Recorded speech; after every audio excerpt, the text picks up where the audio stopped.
আসসালামু আলাইকুম। আমি জিয়াদ হোসেন মজুমদার। আমি কিছুক্ষণ আগে আমার ইউকে পাসপোর্ট হাতে পেয়েছি।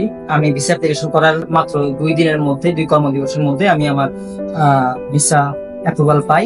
আর আমার এই যাত্রায় আমাকে অনেক বেশি সহযোগিতা করে, শুরু থেকেই আমাকে সহযোগিতা করেছে ইউনিগ্লো। তাদের যে ঢাকায় অফিস আছে ব্র্যাক ইউনিভার্সিটির সাথে, সেই অফিস থেকে আমি শুরু থেকে ওনার সাথে কানেক্টেড ছিলাম। এবং আজকে ভিসা পাওয়া পর্যন্ত ওনারা আমাকে সর্বক্ষণই হেল্প করেছে। বিশেষ করে ওনাদের একজন এমপ্লয়ি হচ্ছে শরীফ ভাই, যিনি আমার কাউন্সিলর ছিলেন। আমি রাতের 10টা 11টা, ইভেন আমি যদি ভিসা অ্যাপ্লিকেশন করি সেদিন প্রায় 1:30টা পর্যন্ত উনি আমাকে গাইডলাইন দিয়েছে যে কিভাবে কি করতে হবে, আমি কিভাবে কি অ্যাড্রেস দিব, এবং আমি কোথায় কোথায় কারেকশন করতে হবে। উনি আমাকে প্রায় রাতে 1:30টা পর্যন্ত আমাকে সাপোর্ট দিয়েছে। প্রথমত আমি আমার ইউনিভার্সিটির বড় আপু সালমা আপু, ওনার মাধ্যমে হচ্ছে ইউনিগ্লোবের খবর পাই। ইউনিগ্লোব এডুকেশনের মাধ্যমে উনিও তার প্রসেসিংটা করিয়েছিল।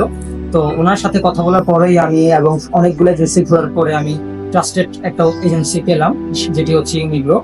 এবং ইউনিগ্লোবের মাধ্যমে আমি আমার ভিসা সাকসেস পেয়েছি। এবং আমার ইউনিভার্সিটি হচ্ছে VV university, London central campus. এবং আমি LLM translation clean and justice কোর্সটি বেছে নিয়েছি। ধন্যবাদ।